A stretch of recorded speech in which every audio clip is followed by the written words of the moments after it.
What's up, guys? Today we are making my favorite breakfast that I make every single day, so let's get to it. So we're going to start by taking a sweet potato and you're just going to stab it all over one side of it and put it in the microwave for 7 minutes, and that's going to cook it. Then we're going to cook our turkey sausage. This is the brand that I use. It's really lean, doesn't have a ton of fat, and it's really, really tasty. I honestly like the taste of this better than regular sausage because it's just not as heavy.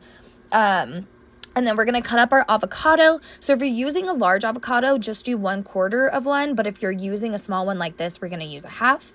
After the 7 minutes, our sweet potato is going to be steaming like this. So we're just going to cut it in half and kind of let it steam out. And then we're going to carve out the innards. And we want to do 6 ounces for this recipe. After you carve it out, we're just going to cut it all up. And then the other half that you have or any left over, just put it in the fridge. Once our sausage is done cooking, it's going to look like this. You can break it up smaller if you want, but I like it to be a little chunky. And then we're going to take our food scale and we're going to measure out 2 ounces of our turkey sausage.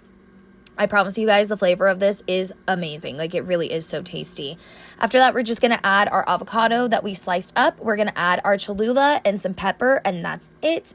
I'll be putting the macros in the description, but I eat this literally every single morning. I think I've ate it every single morning for the past month, and I still don't get sick of it. If you guys tried this, let me know what you think, but bon appetit, y'all.